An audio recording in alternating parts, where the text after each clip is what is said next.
This video contains my level 1 to endgame journey in both the Division 1 and Division 2. It's quite a long video, but I hope you guys enjoy it. Now let's get started. I played the Division all the way from level 1 up to World Tier 5 in the endgame completely solo. In this video, I'm going to highlight my journey every step of the way, from missions to weapon upgrades and everything in between. I'll leave no stone unturned, so let's not waste any more time. It's the beginning of the game and we are just starting to learn exactly what's going on. There's been an outbreak, an epidemic that has caused literally all hell to break loose. People are getting sick and dying, and civilization as we know it is collapsing. The reason? Well, we're not too sure yet. All we know is that a deadly, contagious sickness has broken out during the holidays and nothing has been the same since. There's no cure in sight. Prisons are overrun, the military is unable to maintain control, and any sort of law and order is long gone. New York City is in total collapse.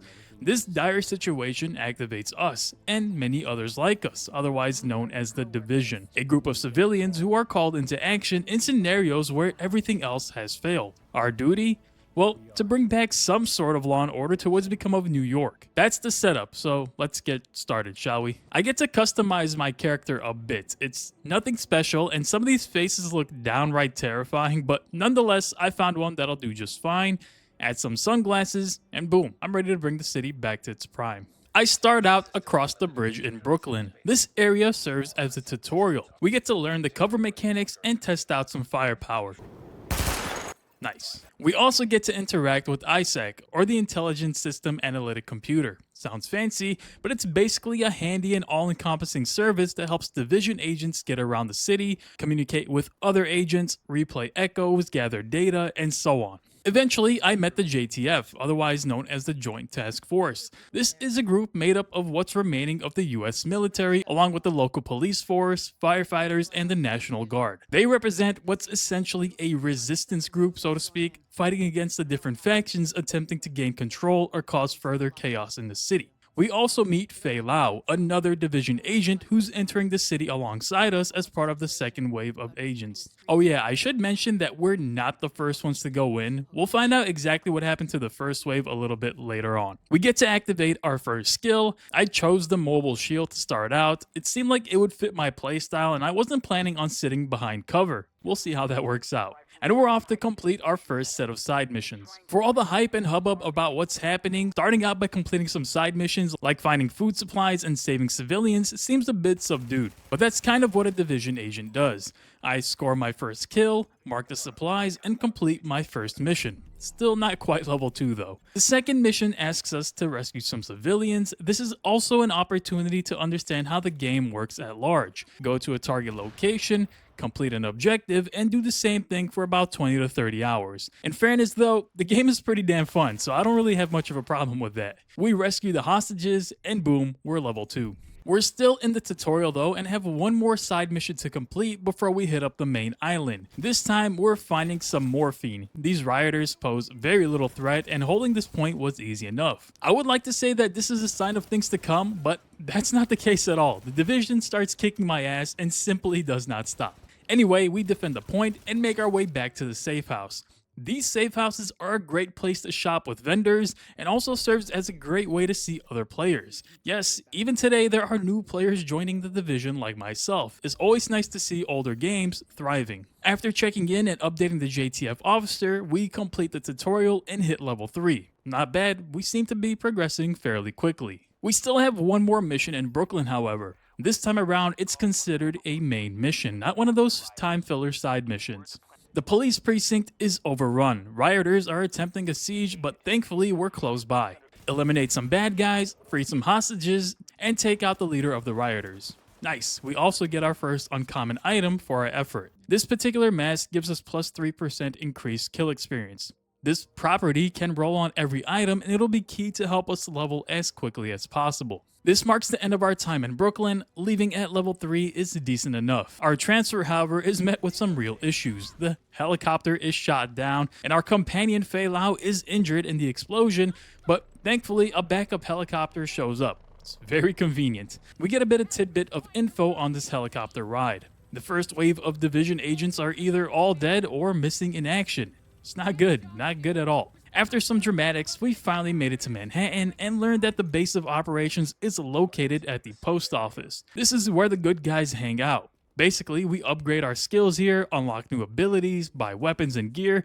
Essentially, it's a hub that has anything and everything we can possibly need, and we'll be coming back time and time again. But first, we actually need to secure it. We hit level 4 by simply running around and discovering different districts as we make our way to the base of operations. Level 4 is important because it allows us to wield 2 primary weapons, opening up our builds and playstyles substantially. We make it to our destination, eliminate some bad guys, most notably this guy named Pool. He's what's considered a named enemy. In the Division, these guys will often drop the best available loot. Unfortunately, we are too early on in the game right now, so his drop pool is pretty terrible. Faye gives us a small rundown about what this place is and what our goals are. Essentially, we want to establish 3 different wings: the medical wing, the tech wing, and the security wing. Bringing them back online will give us access to skills, talents, and perks. So let's get started, shall we? Main missions in this game have a level requirements, or should I say a suggested level. Basically, you should be within that level range if you plan on finishing a mission with little to no issues. This is easier said than done. You'll see what I mean soon enough.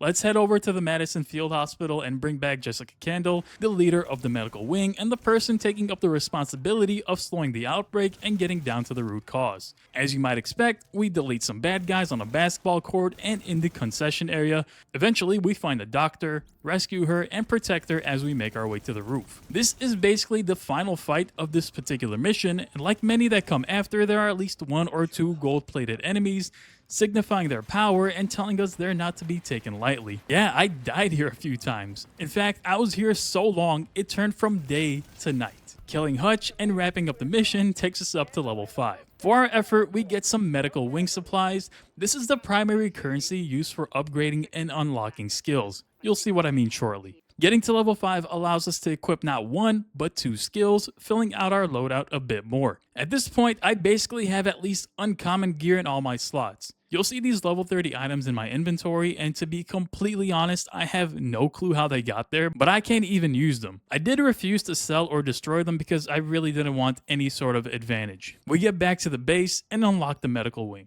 A quick convo with Jessica reveals that a man named Gordon Amherst may have something to do with the outbreak. That's all we know for now, but unlocking the medical wing gives us access to a bunch of things we can purchase. Each upgrade grants us a new active skill, talents, and perk as well. For my second skill, I chose the first aid ability. This helps us heal in a crunch. With the medical wing done, let's get the tech wing unlocked. To get that done, we need to head over to the subway, or basically what was once a subway that has now been turned into a massive morgue. In this mission, we face off against a new faction, the Cleaners. These guys are obsessed with purging the virus by any means necessary, and by any means being fired. They literally want to burn the virus away, regardless of the cost.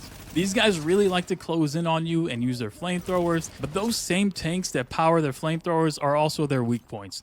Shoot at them and watch them explode. Our goal here is to save Paul Rhodes, an engineer who will help quite a bit in terms of tech upgrades and communications. This whole mission was pretty damn cool. A lot of the interior level design really brought the catastrophe of the epidemic to a much clearer picture. It's very morbid. Hundreds, if not thousands of bodies spilled into the subway. Anyway, this mission's final boss is this dude named Benchley. What a name, Benchley. We kill him with relative ease and rescue Rhodes. Just like that, we're at level 6. Let's head back to the base and see what Rhodes has to say. He quickly mentions something about the first wave of Division agents and how disastrous things went. As we know, all the agents from the first wave are missing in action. That's enough out of Rhodes for now. Let's actually upgrade the tech wing. Upgrading the tech wing gives us access to our first talent. Each talent grants us some passive buff. These are hugely important when putting together a final build, but right now we don't have too much to choose from. In total, there are 4 talent slots. Similarly, there are also perks. Perks are also passive, but these often help by expanding your existing gear slots, granting more XP per kill, more grenades, medkits, and so on. You get the picture. So we got the medical wing and the tech wing unlocked. Let's get the security wing up and running as well. Most security missions will often involve the JTF. It's led by Roy Benitez. That's the man we're gonna go save, or at least assist. We head over to the Lincoln Tunnel and learn that the rioters have planted a bomb. We simply just need to defend the diffuser while they do their thing for 3 minutes.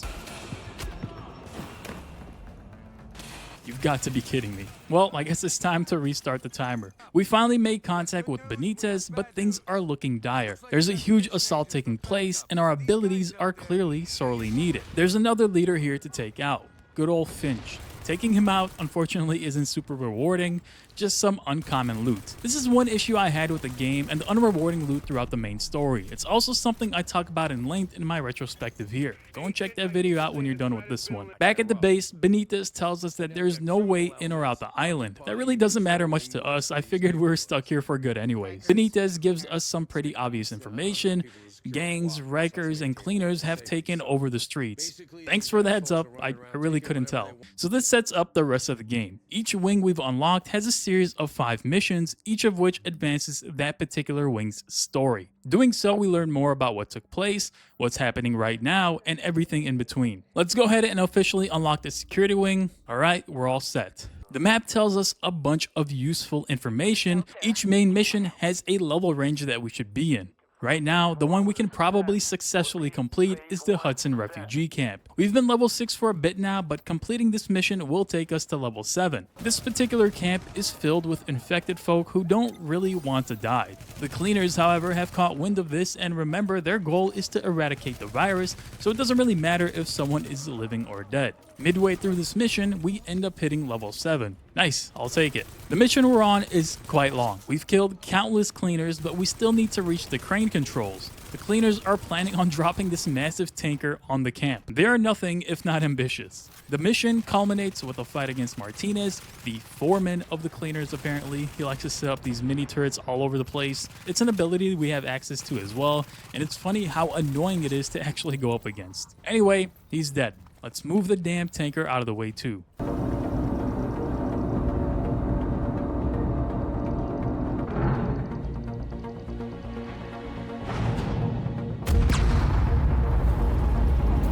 And I think we killed someone.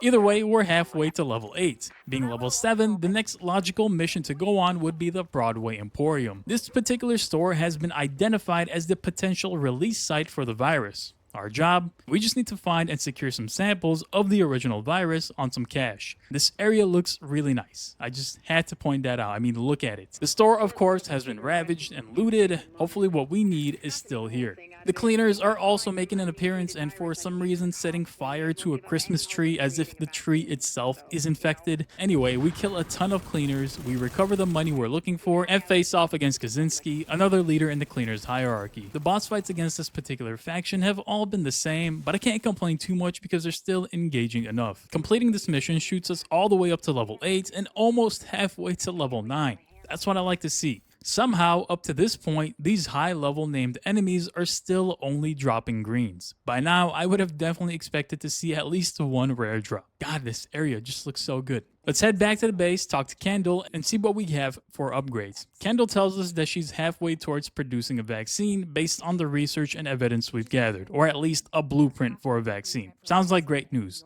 I head over to the computer and lock in some more upgrades and decide to start using the SVD as my secondary. I throw on some modifications to soup it up a bit as well. Right now, my gear is all uncommon. Hopefully we start seeing some blue or better drops soon. The medical wing upgrade we made gave us access to our first set of modifications. These augment the ability itself by changing its behavior, increasing its range, charges, and much more. Early on, a lot of the upgrades are survivability related, and it makes sense, especially if you're playing solo like me. The Division is not an easy game. You'll see what I mean soon enough. Crafting is also a massive part of keeping your gear up to date, and something I relied on heavily when the drops just weren't coming in. In order to craft, you need the materials associated with the item. I was getting pretty tired of my LMG, so I decided to craft a Scar L. Doing so gave me a bit more firepower that will go a long way. I also crafted a new vest to get my armor rating up a bit. Unfortunately, I lost the XP bonus, but I really needed to start lasting longer in these fights. Let's make sure to mod our scars so we can get back into action. The next mission had an enemy level of 10. I knew I wouldn't be able to handle this, so it was time to grind some encounters and side missions. After knocking out a few encounters, like this particular one where I restored the water supply, I hit level 9. This is a common loop you'll find yourself in. Main missions are demanding, and if you're not at a comfortable level, you'll find yourself dying over and over again. The grind in between the main missions is crucial in leveling both for your agent and your gear. Encounters always reward you with supplies for different wings. Aside from the main missions, this is the only other way to get wing supplies, so these encounters may seem optional, but if you really want all the upgrades, they're definitely necessary. The next mission is at level 10. This time we're taking on a security mission, so let's go and check it out. The cleaners have a napalm production site, granting them a near limitless supply for their flamethrowers and overall goal of simply just burning down New York City. The production site is very industrial, as you might expect, and our goal here is to destroy these giant tanks. Easy enough, right? I like this mission. It's just pure chaos and explosions just flying around everywhere. Anyway, I destroy all the tanks and head over to the fueling depot. Kill off some more bad guys, specifically this annoying sniper dude, and power up the generators. We also need to start the detonator and defend the thing. As you might expect, this leads to a full-on assault from the cleaners. The mission, however, is not over. There are more tanks to destroy, 5 more to be exact. We also get to go up against Joe Farrow, the actual leader of the cleaners. This section is long and quite difficult. I died again and again. But what's that saying about persevering? I don't know, because I was ready to put the game down at this point. Eventually, Joe comes out of his little office and starts the boss fight. His long-range napalm is not easy to avoid, often leading me to running around frantically for cover. Finally, I kill the guy, and for my effort, I'm rewarded with 2 uncommon items. See what I mean about unrewarding loot? That's okay though, I know good things are coming my way. We make our escape and hit level 10. There it is, double digits. It just looks so beautiful. At this point, I was getting tired of my green loot. So I hit up the local vendor and bought myself a blue marksman rifle. Why not spoil myself a bit? I've been working pretty hard here. I was feeling pretty confident with my gear now, so seeing that the next main mission is level 12 really didn't bother me at all. The Times Square power relay mission falls under the tech side of things. That's right, we're heading to Times Square, baby. The Rikers are the problem here. We saw a bit of this faction early on in this video, but they'll become a reoccurring theme now that the cleaners are sort of taken care of. That doesn't mean the cleaners aren't here anymore, but we'll see a lot less of them going forward now that we've eliminated their leader, as far as the main story goes. Anyway, we made it to Times Square, which looked pretty nice. Our goal here is to take out some Rikers and replug some fuses. These sections where they have you slowly carrying fuse boxes are by far the worst. Total momentum killer and not fun at all. Thankfully, it's very rare to get this objective, so that's a good thing. Anyway, we placed the fuse in and now it's time for some defense. This is the last leg of the mission, so clearing these guys out is all we need to do. Things are progressing nicely. I feel like I'm doing some solid damage, and while I don't really have a build defined just yet, whatever I've scrapped together up to this point is somehow working. However, with the next mission being at level 14, things might start to get a bit shaky. But I wasn't ready to grind just yet. I figured it would be worth giving the mission a shot. Let's head over to Amherst's apartment. Well, this ended up going a lot worse than I even anticipated. The level requirements are no joke. I died over and over and over again, whether that be to the normal enemies or this big dude with a giant flamethrower. I thought I was done with these cleaners. Anyway, I was here for so long, I eventually hit level 12 from trying so much and killing so many enemies, so I'll take that as a positive. This ended up being one of the hardest missions because I was so stubborn and unwilling to quit and start over at a higher level. I spent over an hour on it. Each time I hit a checkpoint, it felt like a giant sigh of relief. But every subsequent section was a bit harder than the previous. Our goal in this mission is to extract some evidence from Amherst's apartment. After getting to the extraction section, things got increasingly hard. What's funny is, it really didn't need to be this way. For some reason, the idea of restarting was just something I was unwilling to consider. So I battled my way through. Then I ran into this dude named Rogan, whose sniper shots could put me down in a single hit depending on how much health I had. Yeah, I died. And I died a lot. However, as frustrating as the experience was, I extracted the evidence and killed the remaining bad guys, and in doing so, I finally made it to level 13. Completing the mission granted me a ton of XP. It also gave me my first few legit blue drops. An upgraded marksman rifle, among other items, was exactly what I needed. I also got a ton of medical supplies, allowing for more upgrades to be purchased. Sitting at level 13 and seeing that the next main mission was at 16, I knew this time around I was gonna go for a grind. I couldn't spend another hour on a single mission. So we head back to the base, make some upgrades, and knock out a bunch of side missions and encounters. Fighting an uphill battle just wasn't a smart way to play the game. Also, to be honest, the side missions grant you a ton of XP when completing them, so it wasn't like the grind for each level was unfair or a huge time sink. Things really felt reasonable. Eventually, I made it to the cusp of level 14, with the discovery of a new area granting me enough XP to cross that threshold. God, I love when that happens. Along the way, I unlocked a number of safe houses. Safe houses are extremely important in the Division. If you die, you want to have a respawn point that is close to where you were, otherwise you'll have a long run ahead of you. Additionally, each safe house has a JTF officer who gives you a bunch of side missions and encounters within the area. These, as you might expect, are crucial for leveling. I didn't feel quite ready yet to take on the next main mission, so there was some more side missions to be done in my immediate future. I spent all of level 14 doing side missions only. It really didn't take as long as you would think. One last side mission to defend some supplies from the Rikers, and that was enough to push me to level 15. At this point, the blue drops were raining in, and my gear was getting better by the minute. This is what a looter shooter should feel like, but it took too long to get to this point in my opinion. Nonetheless, I figured now would be a good time as any to take a shot at the main mission. I equipped my newest gear, and made sure to add my mods as well. The Police Academy mission was another tech wing mission, but our goal here was to investigate the transponder of a first wave division agent. We still don't really know what even happened to them. This mission also marks our first encounter with the LMB, also known as the Last Man Battalion, a paramilitary group that's attempting to take over New York City. What's interesting about them is how they fight. Their tactics are far more advanced than the Rikers and the Cleaners. They're more organized, they use nades more often, they attempt to flank you, and in general, fights with them are more tough. Faye thinks that this mission is a setup. Whoever it is likely planted the transponder as a way to pull us in. Could it possibly have been a rogue agent? We make it to the transponder, but we're quickly ambushed by the LMB. This leads to a section that I had a ton of trouble with. I just wasn't dishing out enough damage. To make matters worse, this is the first mission in which we encounter a rogue agent who goes by Scarecrow. I'd like to make fun of that name, but to be honest, I was getting my ass kicked over and over again. Yep, I have hit another wall. I just couldn't complete the mission. There are two possibilities for this. One, my gear was just bad.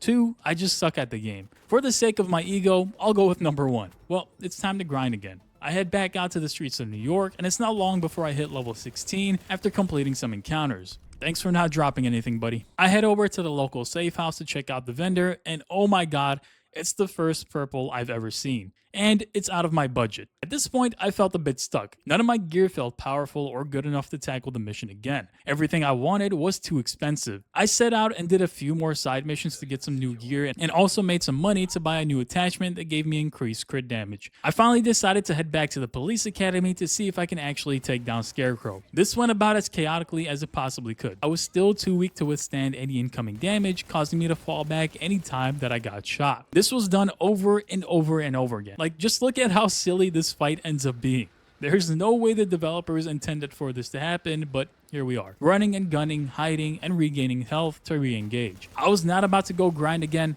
so this is what we're left with. Despite how it looks, I was able to kill Scarecrow and complete the mission. It ain't pretty, but it's done. Thanks for the blues, buddy. Completing the mission takes us to level 17. We're inching ever so closer to level 30. We're also making some real good progress through the main story. Let's pause for a quick summary. We know the Cleaners were trying to eradicate the virus and we've taken out their leader, Joe Farrow, but that doesn't mean they're gone. The Rikers are a group of ex-prisoners who escaped prison and are wreaking havoc in their own way. We don't know much about their leadership yet, but we do have a name. Lorraine Barrett. We've run into the LMB for the first time and they've proven to be our toughest opponent. We've also fought our first rogue agent. This tells us quite a bit, and it's sad to hear that members of the division would turn on each other for one reason or another. Finally, we know Amherst is responsible for the virus, though at this point we're unsure of his motive. Alright, we got another mission on the horizon, this time the Warren Gate power plant. It's been taken over by Rikers who are attempting to sabotage the city's supply. I decided to knock out a few side missions on my way there, the first being a bounty and the second being an uplink repair. Together, we're able to get to level 18. Alright, let's continue our trip to the power plant. As we know, the power plant is overrun by Rikers. Inside, we see absolute chaos. The Rikers simply just want to blow everything up. This mission ends up setting up one of the longest gauntlets I've ever had to overcome. For the most part, the mission is easy, but the final stretch is one of the hardest.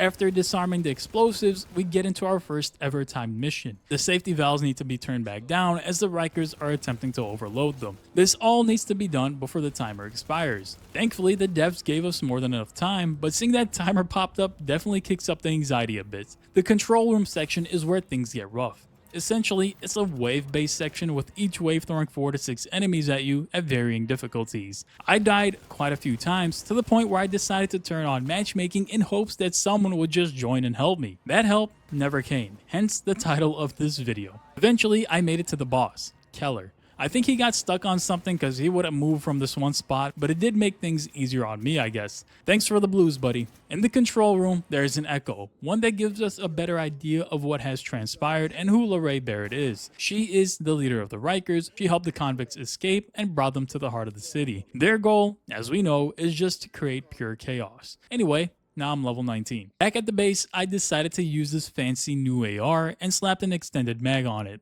This will do for now. We're almost at level 20, a huge milestone. The next mission is conveniently also at level 20, so let's make our way over to the Lexington Event Center. To make sure I was nice and ready, I knocked out a few more side missions. We're already halfway through level 19, so why not? It finally felt like I was dishing out some legit damage. Some side missions are done in parts. Each part is done in a certain location. These take quite a bit of time, but the XP reward is worth it. I checked back in with the JTF officer at the local safe house and hit level 20. We're 2/3 to our final goal. Level 30 and the end game is right around the corner. I just have to mention how crazy it is that we've yet to see a purple drop. Is this not a looter shooter? Where's the loot? I'm kidding, I'm just venting some frustration. I know the loot comes in bunches soon enough. It's time to actually get into our next main mission, the Lexington Event Center. This mission is all about taking down Lorraine Barrett. We know a bit about her already, and the most important fact is that she is the leader of the Rikers. The actual level design for this particular mission is by far one of my favorite. It literally looks like something out of Gotham. Even the Rikers faction kind of reminds me of that. Eventually, the mission takes us up to a rooftop, our mission being to rescue some hostages and protect a member of the JTF while we take out some of Lorraine's lieutenants. Because my gear at this point is getting better, the fights are slowly getting easier. What used to take me 5 minutes is now taking closer to 2. The final section of this mission takes place in the main hall. The difficulty definitely ramps up with 2 of these machine gun dudes, and it took me a few tries to take them out. Of course, our target here is Lorraine, so these dudes are just kinda in the way right now. The fight against Lorraine isn't too demanding. Having a marksman rifle makes a lot of these fights pretty easy, but you still need to maintain awareness as the game does throw ads at you, and Lorraine could have definitely played quarterback for the Jets with the kind of accuracy she throws her nades with. We eventually take her down. Once again, the reward is blue, still waiting on that first natural purple drop. On the bright side, we do hit level 21. I head back to the base of operations, purchase a few upgrades in each wing, and equip some of the upgraded gear that was dropped.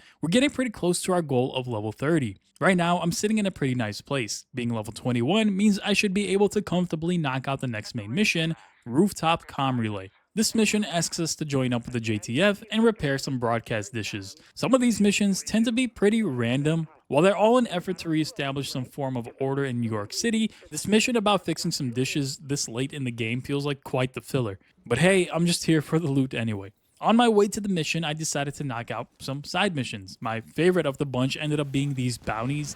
You get to fight 3 hard enemies in hopes for some decent drops. I like a good challenge, so I'll head on over and see what I can do. Eventually, I found the bounty myself. Killing him drops me a few guns and gear, none of which are unfortunately worth equipping. At least we get some nice XP. At this point, I figured I should just get to level 22, so I knocked out another side mission, defended some supplies, and boom, we're level 22. I feel pretty comfy now, so let's head over to the rooftop mission. We're doing this in order to get ears on what the LMB is up to. We're facing off against the Rikers again. Even though we eliminated their leader, just like the cleaners, that doesn't mean they're down and out for good. After reaching the antenna and finding the JTF engineer, our goal is simple: protect him while he does his thing. This is another wave-based section that takes a bit of time. Failure means starting all over, and I really didn't want to die. We take on another named enemy here. This time, their name is Glass. Yes, Glass. I don't know who was responsible for naming characters at Ubisoft, but they clearly love one-syllable names. My biggest issue at this point is my lackluster health pool.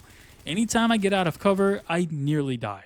As my playthrough went on, my main focus was getting my stamina stat up, since it's the sole measure of how much damage one can withstand. Anyway, we kill Glass and this other dude, some more blue drops come our way, but the antenna is finally fixed. Completing this mission puts us right on the cusp of level 23. I mean, look at the XP bar. We cannot be any closer. The next main mission is at level 24, so let's head over to the base of operations and get some upgrades. Every time I've chosen one of these wing upgrades, I've also gotten some passive perks and some talents that I can choose from. I don't really have a build yet because I still feel like I was scrapping together my loot, though at this point, I've unlocked quite a bit of these perks. Anyway, let's check in with our boy Rhodes for a second because he's pissed. He tells us about how the division is bad for the country, granting normal civilians unchecked power, and that same power leading to some of them going rogue. Essentially, he hates the division from what it seems and what they stand for, but he's willing to maintain a working relationship for the greater good. I respect it. Our next mission, as we know, is sitting at level 24. Right now, I'm still a bit too weak, so let's go ahead and find the safe house in the area and complete some side missions. After completing this encounter, I hit level 23. Level 23 is all about doing more side missions to get to 24. Remember, that's where I need to be to comfortably do the next mission, so I won't bore you too long with this grind. 3 side missions later, and boom, 24. Now we're talking. By the way, at this point, I was rocking a purple LMG, but for the life of me, I can't find the footage of me looting it. So unfortunately, we can't celebrate that moment together like I had hoped. It's finally time to get things rolling on the next mission. The next few security missions will be up against the LMB. Pop quiz, do you remember what that stands for? Congrats if you do, because it's the Last Man Battalion. Anyway, these guys are legit. The game introduces these automated turrets that will shoot at you if you're out of cover, as if the game wasn't hard enough. Thankfully, we can disable these with ease. Our goal here is to take out the LMB's communication hub. This would really put a dent in their whole operation. It's not easy though. The LMB is tough to go up against. Anyway, we find the computer that we need to hack into after clearing out a ton of soldiers. Not bad, but we still have more left to do. The game then throws a 3-minute survival section at us. We need to stay alive until the JTF arrives. Honestly, it's insane how useless the JTF is. Like, why on earth were they not on this mission with me to begin with, and why does it take them so long to get here? Anyway, the timer is up and we need to kill the one named enemy that comes out the woodworks, Sergeant King. Please have a good drop for me, bro. I'm getting desperate here. And it's blue. Regardless, the mission is done, and we got quite a bit of XP in the process. 25 is right around the corner. So we've met Joe Farrow, leader of the Cleaners, and we've met Lorraine Bennett, leader of the Rikers. So who is running the LMB? Well, it's this dude. Colonel Bliss. This guy basically has formed his own military group to bring his own version of law and order to New York City. The division, of course, is not a fan. Anyway, I want to get to level 25, so let's knock out this bounty real quick. Captain Craig, meet your maker. Oh, also, thanks for the blues, and hello, level 25. Believe it or not, we only have 2 more main missions, the Russian Consulate and the Grand Central Station. Level-wise, we would knock the Grand Central Station mission out first, but hold up, the vendor has a really nice looking marksman rifle, and after selling every last possession I had, I was able to get my hands on it. This is going to be so good for the remainder of the game, right? I mean, just look at how much of an upgrade it is. I simply must slap a few mods on it. Let's test this bad boy out. Yep, that'll do. I make my way over to Grand Central Station with a vote of new confidence. Unfortunately, my health pool still is quite the problem. I just can't seem to survive any firefights. Well, it's time to grind, boys. I'll come back here when I'm level 26. By now, you know the drill. Do some bounties, knock out some side missions, and boom. 26. Back to Grand Central Station we go, and while it's not the easiest mission, I do slowly but surely make my way through.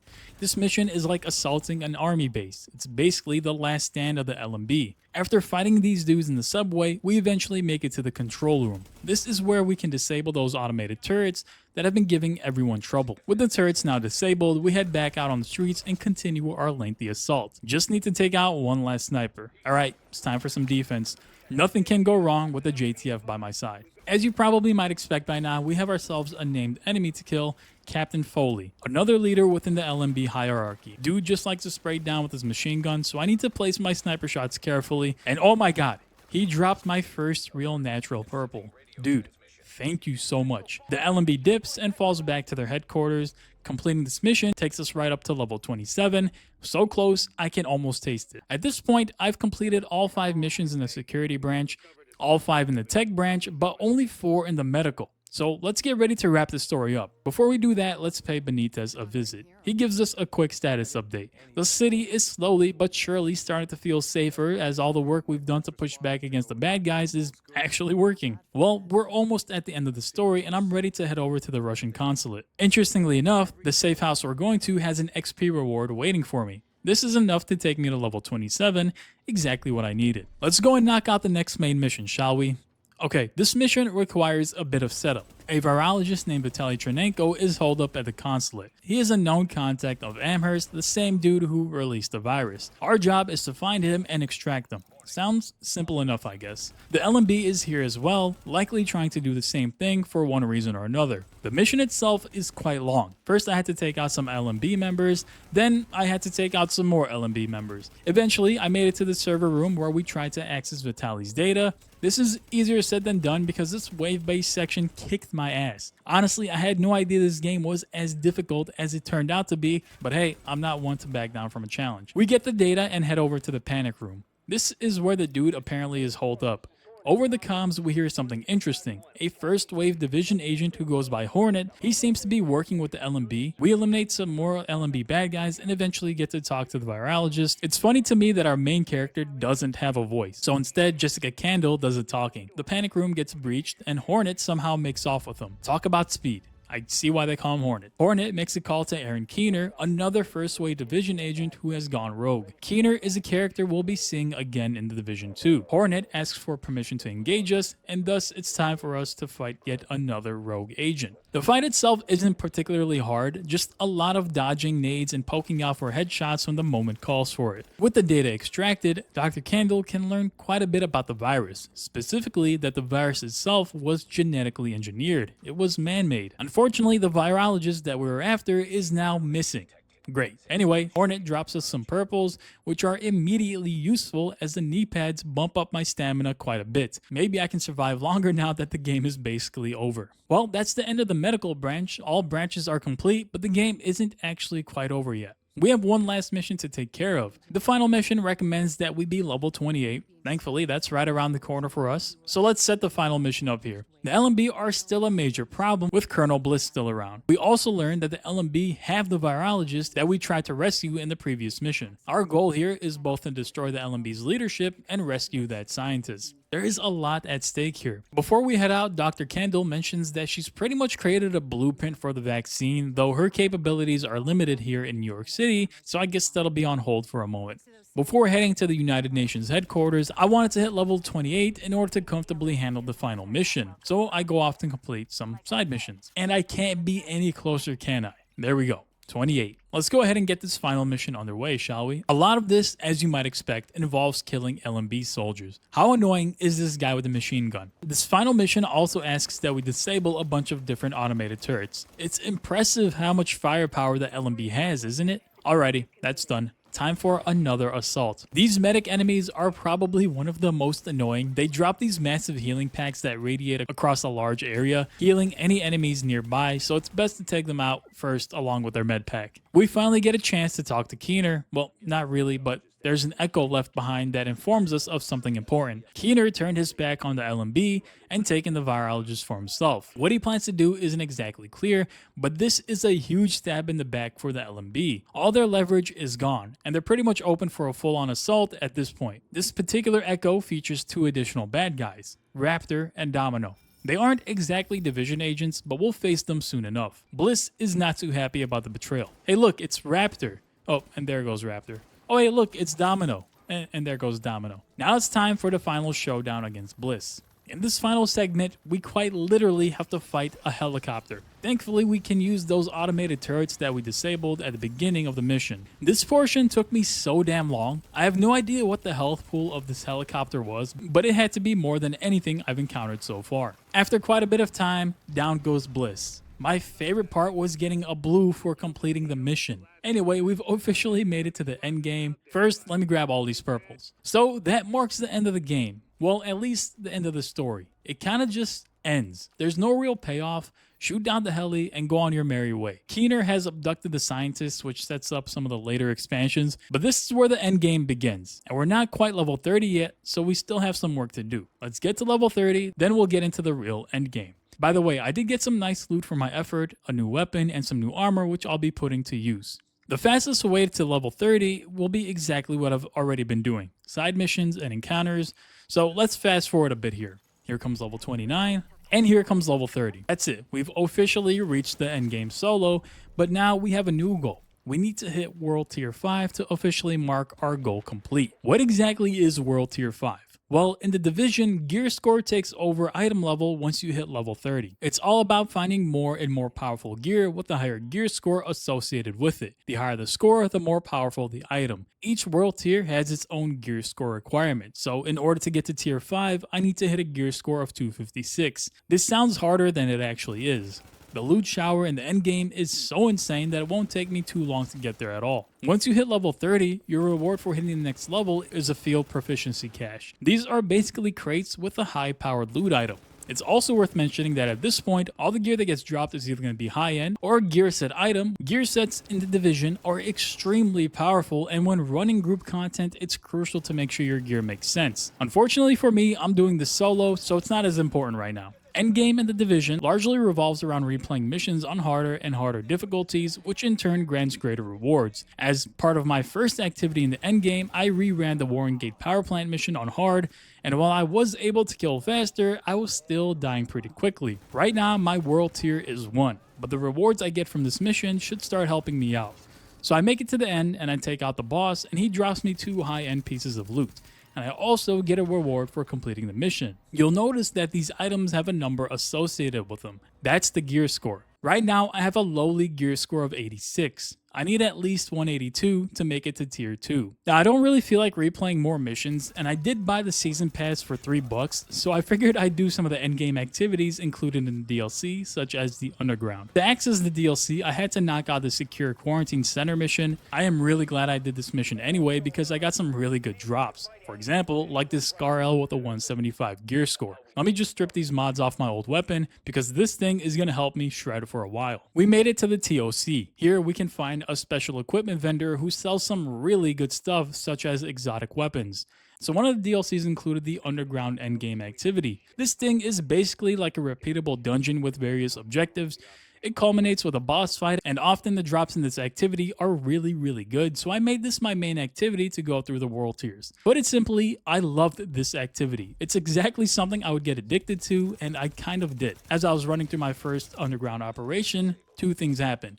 Firstly, I completed a daily, and this gave me a combat assignment cache, and I also leveled up my underground rank, which, as you might have guessed, also gives me a cache. Let's pop them open. Oh, and we get our first gear set item and 2 high-end items to go with it. These will be huge in pushing me towards tier 2. I'll just equip the holster for now. The gloves are dropping my stamina too much. Anyway, let's fast forward a bit and defeat this operations boss. 2 high-end drops, I'll take it. And there's a nice chest here with some extra loot. That's always nice. The new cache we got has some really high gear score items, like way better than anything I've been rocking. Yeah, I'll equip that armor. I still don't have enough for tier 2, but this vendor down here sells gear caches, so I ended up doing a bit of shopping. I really needed a new mask at this point, so the hope is that at least one of these new caches that I bought has a mask in it. And thankfully, the first one we opened did. This takes us up to 180, which opens up tier 2. With tier 2 unlocked, I decided to run another underground operation.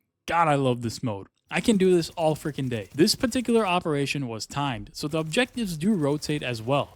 We neutralize this guy named Chicken, and he gives us a couple of drops, but this isn't enough to go to tier 3 yet. Thankfully, our underground level went up once again, and we got rewarded with another cache. But it's simply, the rewards from this one were massive. 250 and 240 scores respectively. Wow. Look at the DPS on that Scar H. Of course, I waste no time equipping both items. I also pay another visit to the special equipment vendor and buy myself a new holster rated at 247 and a backpack rated at 234. The combination of all these items is enough to take me to tier 3. Yup, we're at 205, and the requirement for tier 3 is 204. We just made the cut. Who's up for another underground run? That's a rhetorical question. Let's do it. In this particular run, I was chased down by these hunters, and for the life of me, I just could not kill them. Seriously, one of them dropped a med pack, and it was all over at that point. They were relentless, so I died. But that's okay, because the underground now has checkpoints. I was definitely starting to feel the difficulty shift a bit in tier 3. I was dying a lot and found myself having to retreat quite a bit in order to survive. My gear just wasn't up to snuff, but it didn't matter because I was just going to keep trying anyway. The boss in this particular operation is a quick kill, and look at what he drops. 2 gear set items. What a guy, man. I complete the operation and I might just have enough gear to take me to tier 4. I was also rewarded with 3 underground caches. Let's pop these bad boys open. Yep, that'll be more than enough to get to tier 4. No better feeling than equipping items that are massive upgrades in this game. Seriously, it's just such a dopamine hit. I ended up not equipping all the new stuff because while the gear score was a nice upgrade, the actual stats weren't what I was looking for. Back to the vendor for 2 more gear set caches. Okay, looks like I'm at 219 now, still a bit away from tier 4, however I ended up giving in and equipping the gloves. This shot me up to 235 and more than enough to tackle tier 4. So we're almost at world tier 5. My goal is right around the corner, and if you've watched this long and you're not already subscribed, do me a favor and subscribe to the channel for more. I've been doing the underground stuff for quite a bit now, so I decided to switch it up. Let's head back up to the streets of New York City and do a supply drop mission. These supply drops are insane. Gold-plated enemies everywhere, large combat areas with rival factions all fighting for the same thing. Definitely one of the more fun activities. The rewards are also pretty nice. This new MP5 will be very beneficial. Alright, enough of that, I'm going back to the underground. For what it's worth, I'm really close to tier 5. One more run and I should be able to hit it. We kill this dude named Kano, and he drops us some really nice gear, but unfortunately the gear score is not high enough. But during the operation, I did knock out another daily for another combat assignment cache, and I also level up my underground rank. The new vest takes me up to 250, and the game allows me to go into world tier 5. And there it is, from level 1 all the way up to world tier 5, all by my lonesome. Honestly, I had so much fun in the Division 1. In fact, I finished recording this video and have gone back multiple times for more underground runs. If I had to do it again, however, I would definitely do it with some friends because these grindy sections do get a bit dull, and the loot progression for the main story is kind of lackluster in my opinion. But the end game makes up for it quite a bit, and it's something I enjoyed much more than I had ever expected. I played the Division 2 all the way from level 1 to level 40, as well as the end game completely solo. In this video, I'm going to highlight my journey every step of the way, starting with the base game, the Warlords of New York DLC, and finally, we'll get into some endgame. Alright, let's get started, shall we? To start, I needed to pick whether or not I want to begin with the main campaign or not. See, if you buy the Warlords of New York DLC, you have the option to skip straight to it, and there's also a level 40 character boost. That would make for the shortest video ever. So yeah, main campaign it is. I will hit up the DLC later in the video though. To start, I had to create my agent. There are a decent amount of options to choose from, but I just need my beanie and glasses. Alright, I'm good to go. So, the Division 2 takes place 7 months after the events of the first game. A vaccine for the green poison outbreak has already been created, and we are essentially past the initial collapse of society. Instead, the Division 2 is all about rebuilding. It's also set in a different city, Washington DC, giving us a new open world to roam around in, and we'll get pretty familiar with the city soon enough. Our journey in DC starts with a call, one from a guy named Manny Ortega. He's put out an alert through Isaac calling for reinforcements as the base of operations is under attack. Thankfully, our agent just happens to conveniently be in the area, so we head to the White House. We get an early look at just how different the vibe and atmosphere is compared to the first title. There's a ton of overgrowth everywhere we look, with nature essentially reclaiming the land. It's not long before we get into our first shootout. Coming from the Division 1, this all feels very familiar, but everything just feels a bit tighter and more fluid. I'll speak more about that as we continue this journey because that might sound a little confusing. In the distance, we see the White House and this large group of a faction called the Hyenas attempting to siege it. They're no match for me and my shoddy aim, however. The game starts us with a basic kit, a pistol, an AR, and a marksman rifle, but we'll be switching things up soon enough. And there it is, the White House. Inside, we meet the man who made the call, Manny. He runs comms in the area and gives us a rundown of the current situation.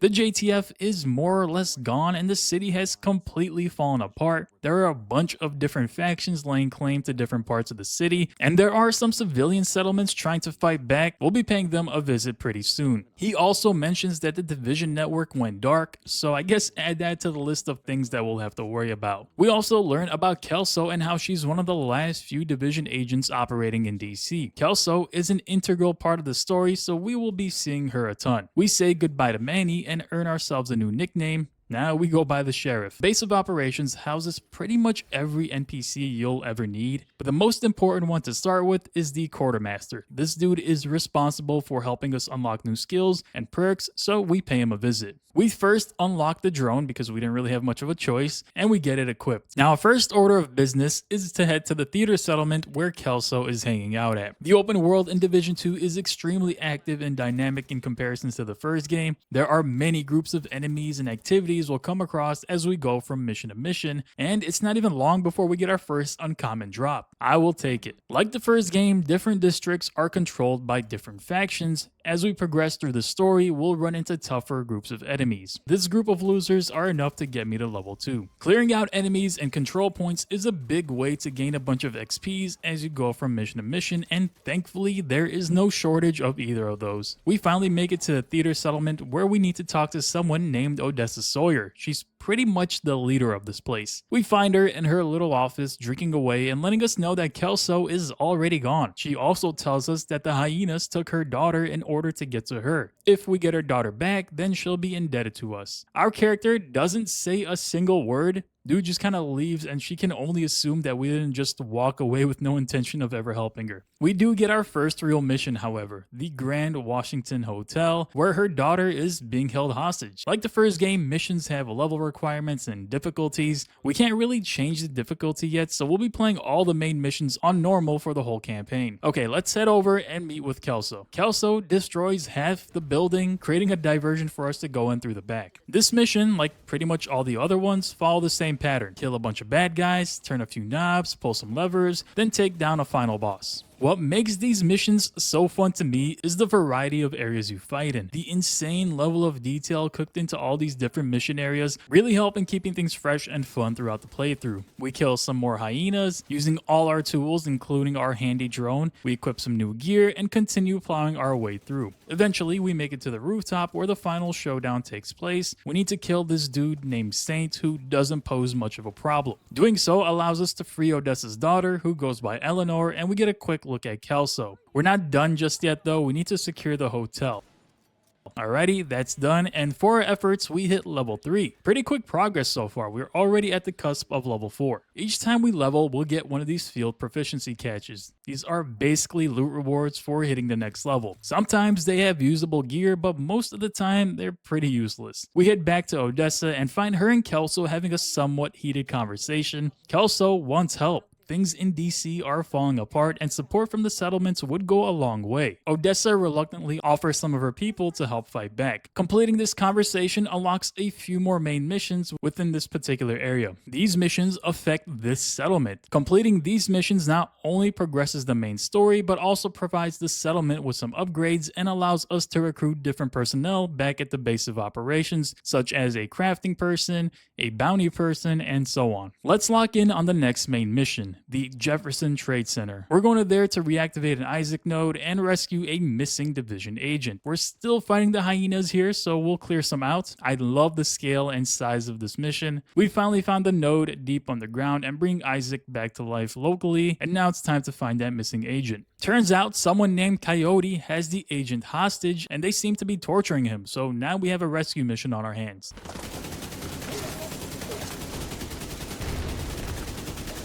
In this section, we actually see Coyote throwing the agent we've been looking for off the upper balcony, and his vital signs are reading 0, so he's dead. This starts another combat encounter, but now our mission has changed. Kill Coyote.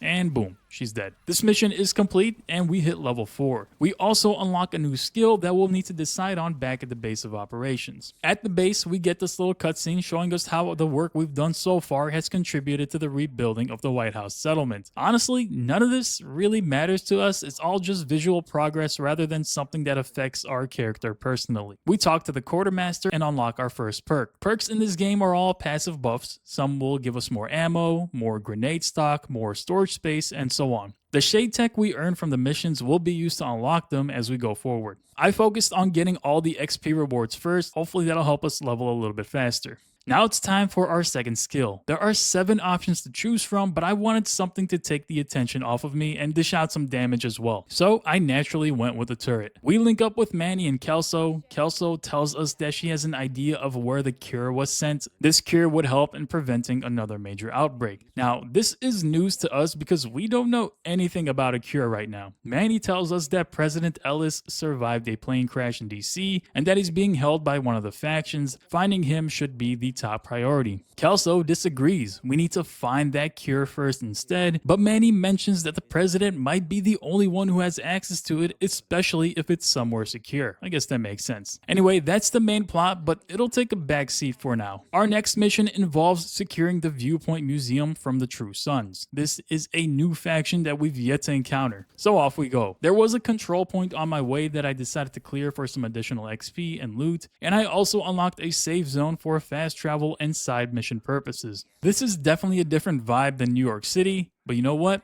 I kind of like it.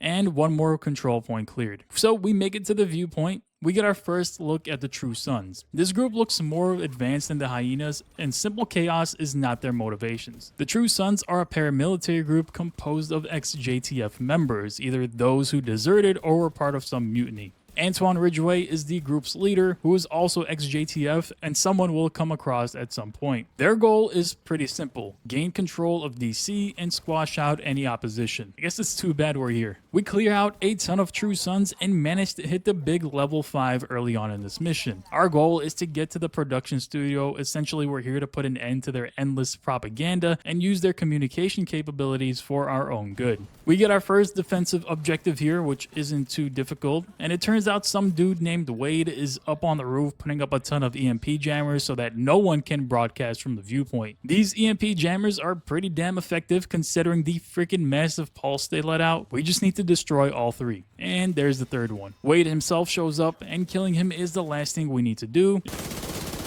And there's mission completed. You won't believe this, but not only do we get to level 6, but we jump all the way up to level 7. Yes, somehow we managed to skip a whole level. I will gladly take it. By the way, if you're enjoying this video and like this type of content, maybe consider subscribing. It's free and it helps me a ton. I head back to the theater settlement since there's someone we can recruit for crafting, and there's also a ton of projects to do. Projects are a good way to gain XP and blueprints for crafting. Donating items or mats that you don't need is usually the way to complete these. I made sure to recruit the crafting person, as I knew from my experience in the first division that crafting would be a huge part of my journey. However, that doesn't exactly end up being the case. See, the Division 2, in my opinion, has a better progression journey, as in gear upgrades are more consistent and actually worth equipping compared to Division 1. In that game, I relied heavily on the vendors and my own crafting ability. In this game, there were so many gear drops coming naturally that I upgraded my gear as I simply just played through the story and side missions. Anyway, let's tackle the next main mission, the American History Museum. Here, the True Sons are hiding a bunch of intel, such as interrogation information from Hyena prisoners. We need to head there to retrieve that intel for Odessa and also free the Hyena prisoners because it might start a riot. Okay, by the way, I lied. I did do a bit of crafting, mainly to get this rare backpack with 3 affixes on it and a ton of armor that will help me out early on. On my way there, I decided to free up a control point and get a nice XP boost. We're coming into this mission at night, which makes the lighting look pretty cool. The True Sons have turned this museum into a makeshift prison, but the fact that this mission takes place in a legitimate museum setting is very fun. You can shoot enemies and also get a bit of a history lesson. The True Sons have these annoying enemies that like to go prone and are super armored. It takes forever to kill them. We also get our first natural blue drop, a machine gun, which I decided to use immediately. We kill some more True Sons along with their reinforcements and hit level 8 midway through this mission. It's always nice to see. Upon hitting level 8, we get something called a milestone cache. This is basically a cache filled with items of a certain rarity. In this case, it's a bunch of blue items. I didn't open any of these caches. I felt like I wanted to earn all the loot I got, so I left these unopened for my whole time in the game basically. Blue drops at this point were coming coming pretty naturally, which helped in keeping pace with the enemy levels and their damage output. We make it to the prison area, and inside the hyenas and True Sons are fighting each other. I don't need to interrupt them, but there's a bunch of juicy XP running around, so I have to do what must be done. We secure the interrogation data and fend off some reinforcements. Back outside, we have ourselves a named enemy to take down, Captain Briggs. This takes me forever with how this area was set up. It just made for a pretty chaotic fight. Anyway, he's dead, and that's mission complete. It happened again. We get bumped up 2 levels, completely skipping level 9 and going straight to 10. We made it to the double digits. This allows us to unlock yet another skill back at the base of operations. If it feels like we're leveling way faster than we did in the Division 1 video, then you'd be correct, because we are flying through this so far. But we need to consider that the max level here isn't 30, it's actually 40, which is likely the reason this is going by so much faster early on. Back at the base, I unlock another skill, but honestly, I didn't plan on using anything other than the drone and the turret. They're just too good as a solo player. As we get further into the game, I'll start digging deeper into the gear system. Right now, the gear we're getting is fine, but nothing remarkable. It does get better though. Anyway, the True Sons are still a big problem, so we need to head to yet another museum, this time the Air and Space one. We're going there because it happens to be an armory or weapons factory of some sort, and hitting this location will put a massive dent in their operations, so off we go. At this point, we're even above the level requirement, so this should be super easy. At the museum, we eliminate dozens and dozens of True Sons, but this weapons factory has a lot going on in it. Our first goal is to disable these workbenches. We do this by simply unloading bullets into them. We get some more True Sun resistance and head over to the planetarium. This is such a fun little area. It's too bad we had to destroy it.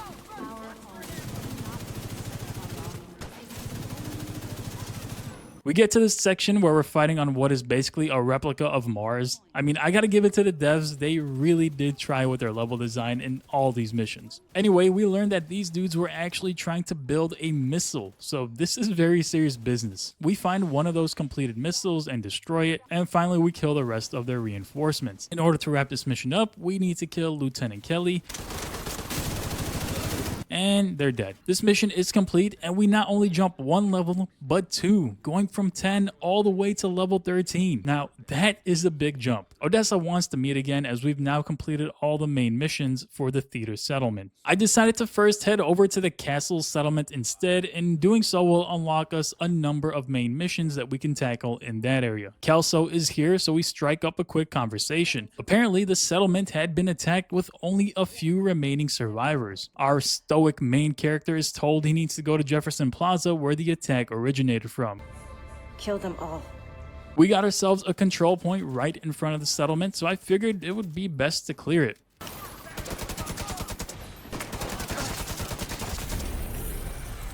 Alright, that's done. We make it to Jefferson Plaza, where our goal here is twofold. First, we need to disable any trains we find so that the True Sons cannot transport their chemical weapons. Secondly, we'll need to eliminate another one of their leaders. This mission takes place a little bit underground, which gave me some Division 1 vibes for sure. We don't stay here too long though, as we need to head up to the hotel after disabling these trains. The hotel lobby looks so fancy, doesn't it? Turns out these guys are weaponizing and producing some contaminants, so we need to put an end to that. We find the lab and disable 3 tanks, and we still need to find some dude named Captain Wilson. This seems to be his operations, so we might as well take care of him while we're here. And there he is in the flesh. It didn't take much to kill him, and we can consider this mission complete. Level 14 is all ours. Let's not waste any time and head straight to the next mission. This time we're heading to the Space Administration headquarters. Here we can re-establish our local connection back to the Division satellite network. Of course, we'll be fighting the good old True Sons again. You might have noticed that all these missions involving the True Sons usually involve some government facility or establishment like museums or headquarters. We need to remember that the True Sons were the JTF at one point, an organization that was built to help rebuild and protect citizens and likely had privileged access to these locations, which is why we were finding them in such places. It's a rainy night in DC.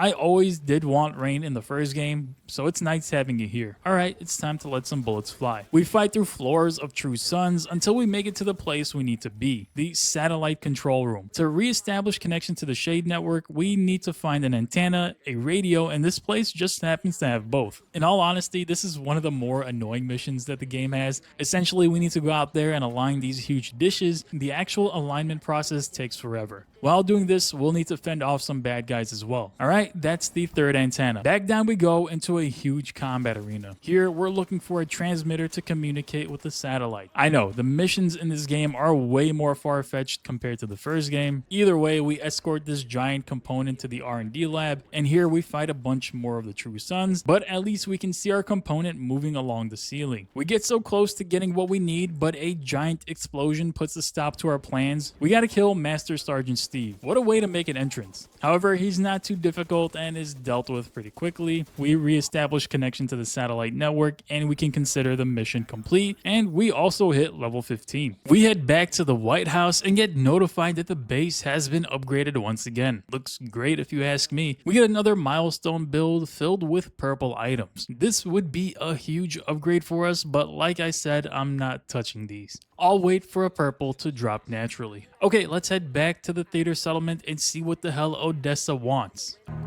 Hey, sugar. It's good to see you. I guess she seems happy at least. She gives us intel on a side mission, but our work at the settlement is done. It's time to head to the campus settlement. Here we'll meet another settlement leader and get a new set of missions. And here is Henry Hayes. Kelso also happens to be here, and it's more of the same speech. Kelso needs people. Henry is reluctant. He's already losing people. To sum this conversation up, we need to take some pressure off the settlement and his people. That's basically it. There's not much to go off in this combo. Anyway, our first mission is at the bank headquarters. Remember early on we mentioned that President Ellis was on Air Force One and the plane crashed? Well, it seems like the hyenas recovered something important from the wreckage and they're keeping it at the bank. We're not entirely sure what it is, so we gotta go break into the bank and take whatever it is. So off we go. We do get a bit of intel before going in. We need a key card from someone who's in the CEO's office. That key card will give us access to the bank vault. So as we blast our way through, it's a good time to mention just how different this game feels. If you watched my Division 1 video, you'll remember how much I struggled, how often I died, and how difficult the game was overall. In this game, that difficulty is almost non-existent. I was breezing through these missions with very little problem, and even making mistakes like standing out in the open didn't lead to my death. In general, the Division 2 campaign feels easier, which may or may not be a good thing depending on the type of player you are. For me, I didn't really mind it. I liked playing faster and more free-flowing, especially when I was running around with an SMG later in the game. Anyway, eventually in this mission, this dude named Rebound shows up with a giant shield. Takes us a bit to kill him along with his friends, but the deed is done. Sure enough, he had the key and we just need to get into the vault now. And it's open. We hear some radio chatter that the president is not only alive, but he's also a hostage of the hyenas. He's somewhere in this building. We go through a small defense section and we finally find the president himself. Hey, he's kind of just chilling out there in the open. Our job now becomes to protect the president. We kill every hyena in sight and we just need to make sure we get him back to safety. We clear more and more hyenas and give the president a clear area to take off in this helicopter. I didn't know the president was Tom Cruise apparently. Dead. Roach, our gear supply will dry the fuck up if word gets back to the rest of the country. Anyway, our job still isn't done here. We need to kill this dude named Roach.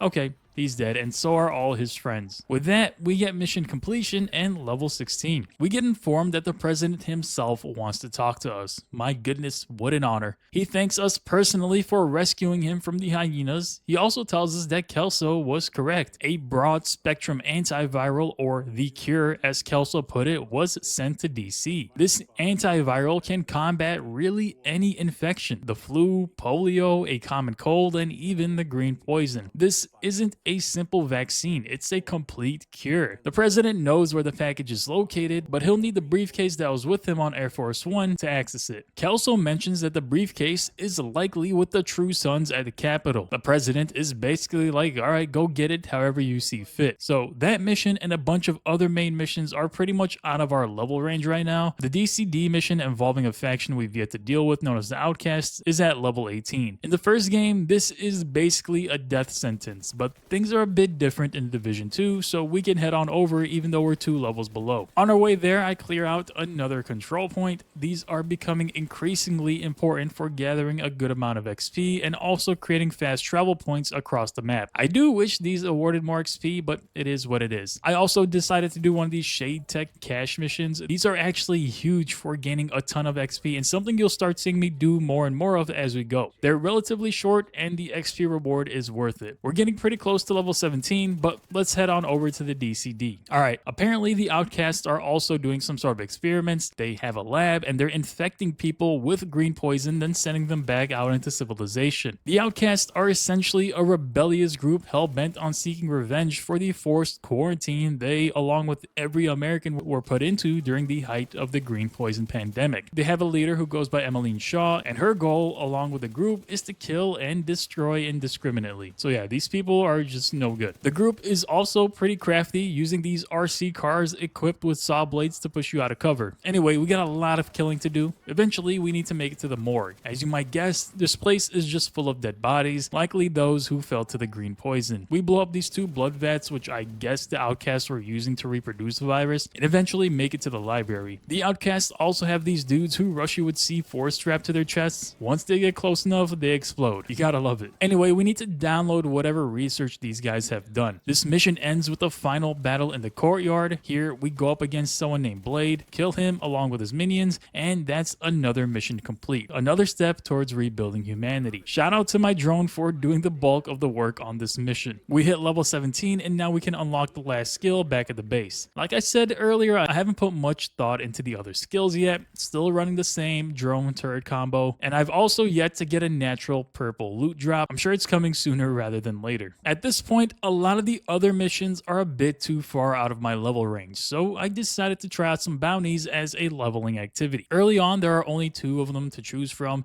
and once you complete them, you can't repeat them. Regardless, there's enough XP here to take me up to level 18. The first bounty goes by the Hospice. I don't even want to know how someone earns that nickname. The bounty hunt goes off without a hitch, and we get some XP and some loot that I don't really have any use for. I should mention at this point, I was rocking an all blue inventory. I decided to knock out another Shade Tech mission, and we comfortably make it to level 18. I go back and knock out another bounty for some extra XP. With the next mission sitting at level 20, I felt like I was in a good position to get this done now, so we're off to the Lincoln Memorial. Some main missions in this game are definitely just extra filler, and this is one of them. Basically, the True Sons have the place as an outpost, and we're just gonna push them back and out of what will eventually be a strategic position. Doesn't really have any story significance at all. On our way there, I clear out yet another control point, getting pretty close to level 19 here. We'll fast forward through this mission since it's mostly filler anyway. If only Lincoln knew what was being done to his memorial, man. And this mission, we need to fend off not 1, but 3 named enemies. First, we get Hansen, and he's now dead. Then we get Ramos, and he's also dead. Then we get Keats, the most dangerous of them all.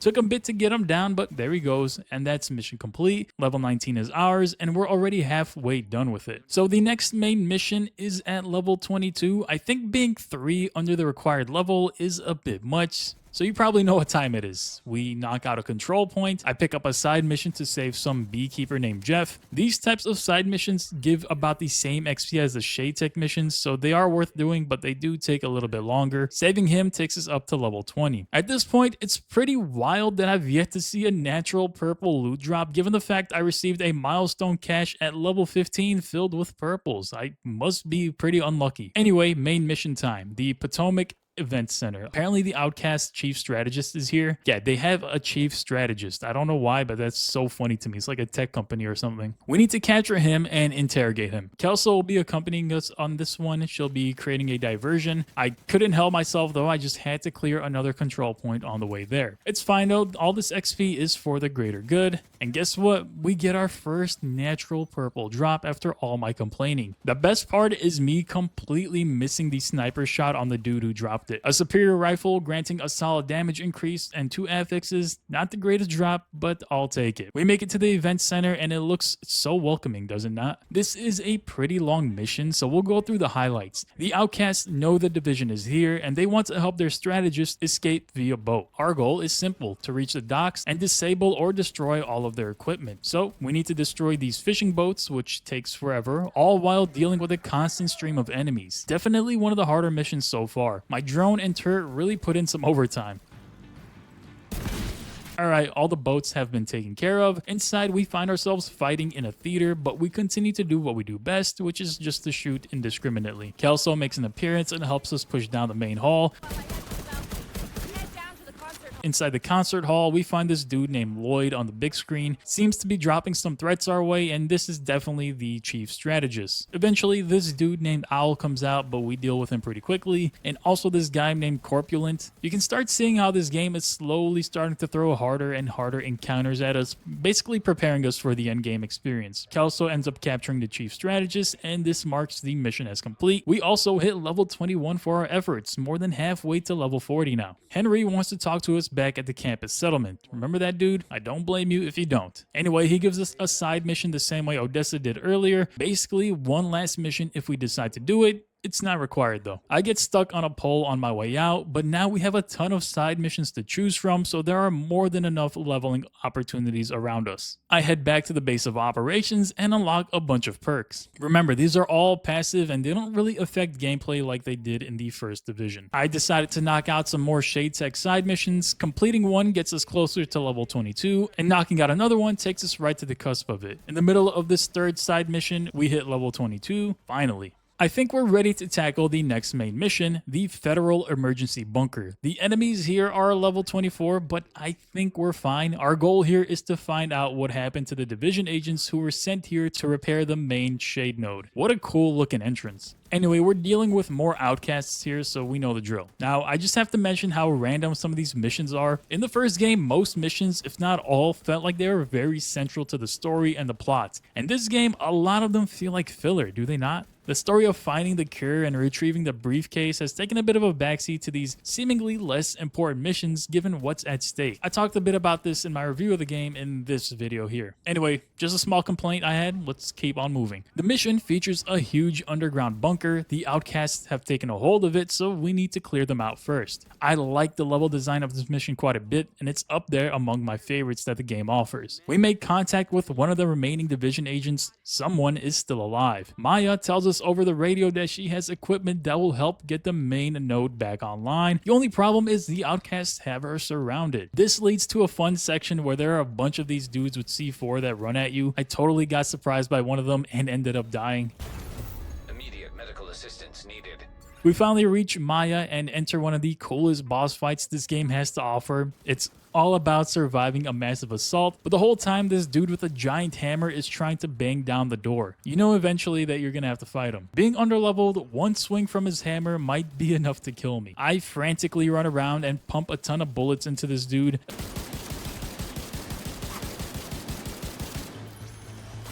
Eventually, we get him down. We talk to Maya, and we let her go free. Another main mission complete, and boom, level 23 is ours. We head back to the base of operations to formally activate the Shade network. Just like that, we're connected to the nationwide network. The president gives us a speech, tells us that this is what it's all about, rebuilding and bringing safety back to America and all that. You get the idea. So it may not seem like it, but that was the final mission in the campaign. Now, all the different factions we've been dealing with have fallen back to their strongholds. Now, to be clear, this is not the start of the endgame. That doesn't begin until much later, and you'll see what I mean by that. We still have a ton of work to do and a bunch of leveling ahead. The lowest level stronghold is level 26, and these missions are no joke, so we'll need to level up and make sure our gear is ready to take on the challenge. So we got a bit of a grind ahead of ourselves. Now, I won't put you through all of it, so let's get a bit of a rundown. I finished the National Archives side mission where we had to take back the Declaration of Independence, and doing so gets us up to level 24. On my way to another side mission, I stopped by to do a supply drop. There was a named enemy hanging out there, so I killed him and ended up getting my first high-end item drop. A named weapon, to be exact. Of course, I waste no time equipping it. This weapon ensnares every fourth enemy, granting a damage boost against those who do get ensnared. I was super excited to use this. The next side mission had me ensnaring people to my heart's content. Anyway, I wrap up a pretty long side mission and get halfway up to level 25. I knock out a bounty and free this dude to complete another side mission, and there it is. Level 25. One more level and I'll be able to comfortably do the first of 3 strongholds. It may not seem like it or feel like it, but the strongholds are indeed main missions, just longer and more difficult. Alright, I literally cannot be closer to level 26, so I went around hunting down enemies to get that last bit of XP, and there it is, level 26. Let's get started on the strongholds, shall we? A quick update on my gear. At this point, I was pretty much rocking all purple items. Now, it's worth mentioning that this game features both brand sets and gear sets. Brand sets provide large passive bonuses the same way many gear sets do. Those, however, are much more powerful, but the brand sets are definitely still useful for pre-endgame builds and leveling. My main goal at this point was making sure I had a ton of armor. I even went to the crafting table back at the base to make sure all my gear had a higher armor rating. What can I say? I like being prepared. The first stronghold is against the hyenas. They're basically backed up all into their base, and their whole leadership council will be there as well, so this mission presents a perfect opportunity to put an end to their operation. We're heading to the District Union Arena. Like the first game, the Division 2 also features a basketball arena, this time where the Wizards would play. This rainy night makes the arena look even more daunting. We'll be sweeping through this mission systematically. Each floor and each level gets wiped clean. The LMG I replaced my SMG with is just ripping everything to shreds. I was so confident fighting out of cover and just steamrolling my way through. We make our way to the second concourse and hear some chatter over the radio. The leaders are panicking. On the second level, we can see the mayhem these hyenas have caused. We clear out a ton of hyenas and continue pushing our way through. You'll probably notice at this point that we're running into a lot more gold health bar enemies, representing the hardest tier of enemies to go up against. Some of these guys like to set up their own turrets, others are medics who will go and revive down enemies, and in this section we fight our first named enemy, Books. He drops us a blue. I guess thanks a lot, bro. More radio chatter reveals that the hyenas are starting to get more nervous. We make it down to the garage, and here we have a new objective. We need to destroy an armored car. Doing so will reveal the man inside, this guy named Diesel. Heavily armored, and it takes a ton of bullets to bring him down. Eventually, he is dealt with. Back to the arena we go, and here we fight against someone named Dime. This is a dude who's been chatting on the radio the whole time. Unfortunately for him, he's no match for me and my drone. Killing him completes the stronghold, and we also make it to level 27. A lot of good progress here, and we also get this new rifle called the Designated Hitter. This will go a long way as my secondary. The next stronghold belongs to the Outcasts. This time we're trying to take out their leader, Emmeline Shaw. We'll have to cross this bridge to get to the island where they're holed up. I'll let some highlights play out here as we work our way through the stronghold and talk about some of the game system more in depth. Firstly, the gear system. In my opinion, this is a very solid upgrade of what the first game offered. It seemed like there are more attributes to roll on a weapon, more detailed customization in terms of how you can recalibrate an existing item with attributes you want, like crit damage or headshot damage, among many others. I like that even purple items can roll with the trait, a trait being some passive effect that exists on a weapon or a piece of gear. For example, I mentioned the high-end SMG earlier and how it can ensnare enemies. There are many traits that a weapon can roll with, and getting the perfect roll on a weapon or a gear item is part of the chase that you'll focus on in the endgame. I haven't really mentioned it, but there are mods you can equip on your gear and weapons. These mods augment your weapons by adding more accuracy, quicker reloads, and so on. The gear mods do the same, but buff some different attributes. Maybe it's armor regen or health. What I'm trying to say is basically that there are a ton of different things to consider in order to tune your build to your liking. It matters more and more as the difficulty gets harder and you get deeper into the endgame. Anyway, we've made some good progress in this stronghold. We get to the final section where we need to destroy some fuel tanks. This is actually one of the tougher objectives. For some reason, when I have to balance destroying some objective and dealing with the constant stream of enemies, I struggle a little bit. This mission was one of the very few times that I died in the game, but we do get it done eventually. Now Shaw has actually managed to escape, so we won't be seeing her in the stronghold. Instead, we just wrap up this mission by destroying the engine on this boat, and that's done. And it's also mission complete. We made it to level 28, and we also get this fancy new SMG. With the next stronghold at level 30, I decided to do a tiny bit of grinding. Intercepting this resource convoy bumps us up to level 29, and I knock out a few more side missions.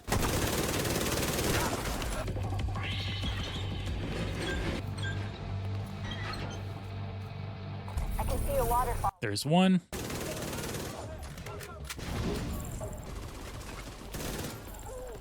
And there's two. And now we just have a tiny bit left to get to 30. Let's do a bounty or two.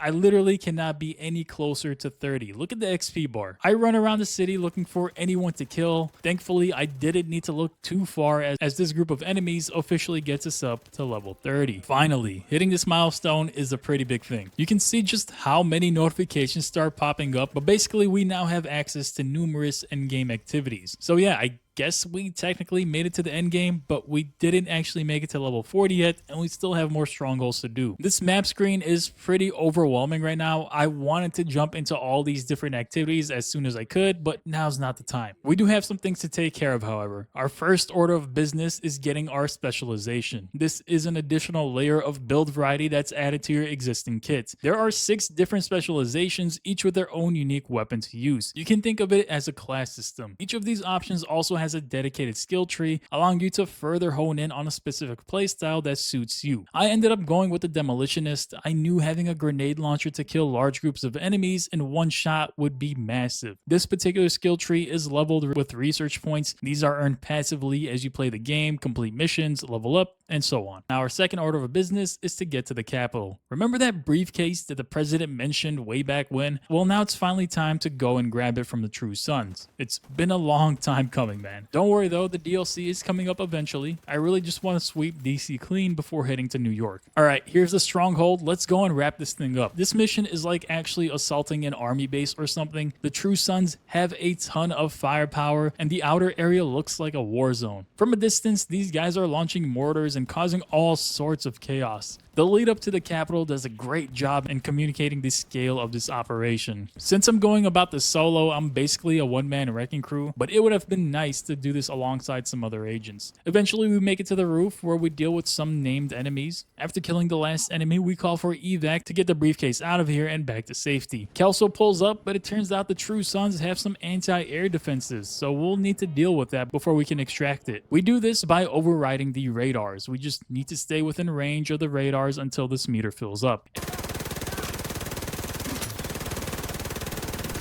After dealing with both of them, Kelso comes back and we officially extract the briefcase. Now it's time for the final showdown with Antoine Ridgway, the leader of the True Sons. Honestly, I was kind of hoping for something more epic, but we dispose of him pretty quickly. I was expecting some big fight in the same way that the helicopter fight happened in the first division, but this is pretty much it. The stronghold is complete and we hit level 31. Now, upon completing that, you'll notice a small counter pop up next to our character. This essentially marks the end of what I would consider the base game of Division 2. Now, a new group of enemies called the Black Tusk have invaded, pushing out all the other factions that we went up against and taking over their strongholds while also replacing them in many of the main missions we've already completed. The Black Tusk are an advanced military outfit. Think of them as the True Sons with better tech and equipment. They introduce new enemy types and we'll need new strategies to take them down. Just kidding, we shoot at them the same way that we've been doing for hours now. They also get their own stronghold called the Tidal Basin. To complete it, we need to redo all the strongholds we've already done, but this time against the Black Tusk. Yeah, I know, I'm thinking the same thing you are. I should also mention that President Ellis is now missing. He sort of just leaves, I guess. It's not really clear. Anyway, I need to redo all these strongholds now, but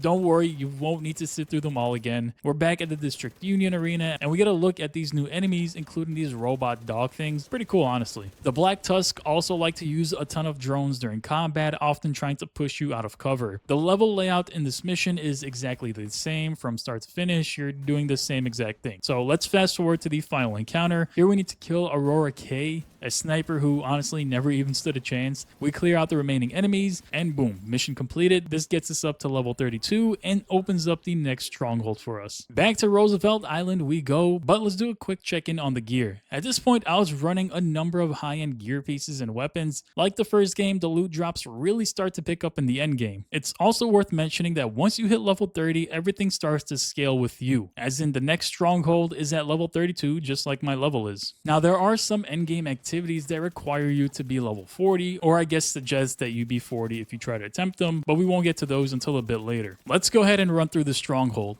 Like the first stronghold, this is the same exact layout and pretty much the same goal. We need to eliminate the Black Tusk leader, which takes us quite a bit given how heavily armored he was, but we take him and his buddies out. That's another stronghold down, but not enough to get us to level 33. Alright, off we go to the capital once again. We clear out a ton of Black Tusk reinforcements.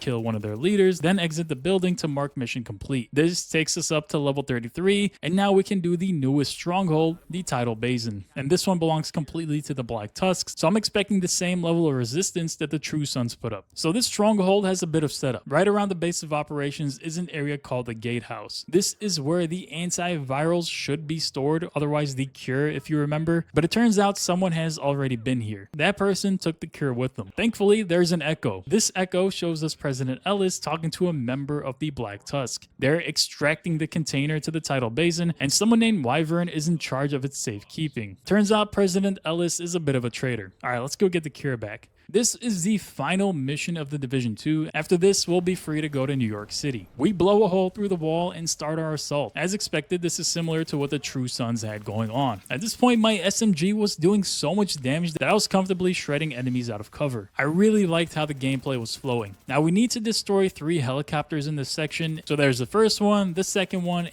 and there's the third one. Basically, we're trying to make it so that there really isn't any route for escape. Our next objective is to disable their defenses. This section was particularly annoying because I had 3 different turrets aiming at me. Thankfully, it doesn't take much to disable them. To get the antiviral out, they decide to do it by hovercraft. Now they want to go by sea rather than by air since we took that option out. In this next section, we encounter this warhound that's carrying one of the antiviral cylinders and is trying to make a run for it. I managed to damage it quite a bit before it makes its escape, then finally get a chance to put it down. We signal the location of the first cylinder. Now we must go get the second, and that's done. Time to get to the hovercraft. Secure the rest of the antivirals. The support team will protect the cylinders. After clearing out a ton more Black Tusk, we finally make it to the deck. This is going to be the final showdown with Wyvern. Remember her from the Echo? I actually really like this boss battle. It felt like it was made to be a co-op experience for sure, but it's definitely doable solo. We need to destroy these generators that are powering up some rocket launchers. Basically, Wyvern has them aimed at the White House, and she's attempting to annihilate everything in sight. What an absolute maniac. Our goal is to disable these launchers while dealing with the Black Tusk. It's a mission where you need to multitask pretty hard. Wyvern herself is quite annoying. She has a ton of armor and deals a lot of damage, and I ended up dying on my first attempt. The second time around, things felt a bit easier, and I was able to take out Wyvern and get the final antiviral. One last rocket to disable, and now we just need to secure the area, and there it is. Mission complete. Despite this, we're still somehow level 33. Definitely expected to hit 34 by finishing this particular mission, but anyway, it's time to finally head to New York. We're done with DC at this point. So it's time to get started on the Warlords of New York DLC. This expansion obviously takes us back to New York City, and here we'll link up with some people you might remember from Division 1. City Hall has been hit with some unknown biological compound. It spreads fast and it's lethal. Fei Lao is radio silent and there's no contact on the ground, so it's time to get up close and personal. It's not long before getting shot at, New York is still as bad as it was before, if not worse. We approach City Hall fighting some unnamed militia, but thankfully we do start to get comms from Lau. She's alive and fighting back. Our old friends, the Rikers, show up. Remember these dudes? They're still pretty dumb and we have no problem disposing of them. We get word that there's a surveillance camera in the basement. This will help us determine who was responsible for the attack on City Hall. I'll give you this one chance to take a guess of who it might be. Isaac is able to analyze the footage and he determines that the people in this footage are ex-Division agents who have all went rogue. We have Kajika, Dragov, Parnell, and Conley. There's one more figure who appears, and yeah, it's our old friend Aaron Keener. He played a huge role in the first game, so much so that they dedicated this DLC to him. He's been working on his own virus and now he's starting to weaponize it. He's a very, very dangerous person. We meet back up with Kelso and she tells us it's time to head to Haven, the settlement where everyone seems to have fallen back to. Yeah, this area looks really, really well done. You realize this could have happened anywhere. Amherst. We get to Haven and they don't really like the Division around here anymore. They feel like we're partly responsible for the chaos that has ensued, and honestly, they're not too far off with that. Most of the time, we're going up against rogue Division agents. We meet Fei Lau and Paul Rhodes along with Roy Benitez. These are all returning characters from the first game. Paul absolutely hates the Division and does not want to work with us. The other two try convincing him and he eventually agrees, but only for us to deal with Keener. Then we need to get the hell out. Alright, let me quickly set up how this DLC works. We don't know exactly where Keener is. Instead, we'll need to find him by taking down his accomplices. To do this, we'll need to find the last known location of each of them. Each questline in this DLC centers around tracking them down, which eventually leads to a final showdown against them. Each enemy is unique in how they fight, what they're capable of, as well as the lead up to the actual fight. So I'll start with the Quarantine Skyscraper questline. We also hit level 34, only 6 more to go. The manhunt for Kajika kicks off, and you'll see a series of 4 triangles just to the right of the screen. This means we have 4 different objectives to complete. The next objective in this quest line has us fighting against the cleaners. Remember these guys? Still annoying as ever, but always satisfying to blow up their gas canisters. I like how these interiors have also started to overgrow, similar to what we saw in DC. We finally run into Kajika, but we'll be seeing him over and over again. Every time we whittle his health down, he'll run away and basically reset. The cleaners have a serious operation down here, using a huge drill for harvesting what I assume is oil. We eventually blow up their giant drill and continue our hunt for Kajika. Finally, we find him. He loves throwing these stun mines literally everywhere. To be honest, it's a pretty fun fight with a lot going on, but my damage output at this point was so high that it didn't take too long to put him down. Killing him awards us with a named weapon and also a new skill. We get to use those shock traps now. This DLC introduces 4 new skills and we'll be acquiring the rest as we go. We grab some intel and consider the mission complete. We also hit level 35. Down goes Kajika, and now we have the freedom to go and find any of the other 3 remaining targets. I also get another milestone cache. This one is filled with a gear set, and I won't lie, I was tempted to pop it open, but I won't be using that. Let's hunt down the next target. We'll go with Parnell. This dude is apparently a genius with tech, and his drones are a big problem. For the sake of time, we'll fast forward to the fight against them. This fight is particularly interesting because he'll be able to put up these decoys of himself. The only real way to identify which one is the real him is by seeing where the shots and the flash are coming from. He'll pop up on the higher levels of this arena. We just need to whittle him down. Eventually he'll give up and come meet us on the lower level, and he's done. We get ourselves a new weapon and a new skill. We can now throw those decoys as well, and we hit level 36. We do have one more mission in Parnell's questline. Killing him was not enough, so we had to head over to a location of his remote server to grab some data. I'll speed through this. It's kind of a long mission and there's a ton of defending we need to do. Completing this mission actually ends up taking us to level 37. Just 3 more to go until we hit the max level. Alright, we got 2 more targets for our manhunt, James Dragov and Vivian Conley. Let's take down Conley next. Here we'll be dealing with the cleaners throughout her manhunt. Like the other manhunts, we'll need to systematically locate her. This includes clearing out a ton of outposts and areas that she was once at. We hit level 38 by completing one of the missions in her questline. We make it to the cleaners refinery compound, which I admit is one of the cooler looking areas. In fact, I'll just say this one to cover the rest of the DLC so I'm not repeating myself time and time again. Like the base game and the first game, the level design is very well done. I love fighting through these areas, whether inside or outside. They're all just very fun to go through. We destroy this massive oil refinery while we're at it. Honestly, the cleaners have some very serious engineering skills. The mission takes us to this massive tanker where there is this crane that spews fire everywhere. Now that is a good defensive system. Eventually, Conley comes out of hiding and we spray her down. She seems to explode and that marks the end of Conley and her questline. We get a new skill for our efforts, the sticky bomb, which inflicts burn damage. Now we still need to kill Dragov and then we'll get to deal with Keener. Alright, looks like we're headed to Wall Street. That's where Dragov's compound seems to be located and we're right at the cusp of level 39 and we managed to reach it simply by discovering a new area. Gotta love when that happens. Upon arriving, there's this giant truck that launches nades and has a machine gun as well. We need to shoot its weak points and it has a bunch of them. We eventually make it to the trading floor, which has been turned into some sort of butcher's shop or something, and it's not long before Dragov shows up with two of his buddies. All of these guys are running shields, which made for a pretty annoying fight. My drone was huge in creating distractions for me to actually get some damage in. Surprisingly, the fight doesn't take too long. Dragov is distracted and we pump a ton of lead into him, so much so that I actually ended up running out of ammo on my primary. Anyway, he's dead, and for our effort we get a new skill, the explosive variant of the sticky bomb. We also hit level 40. That's right.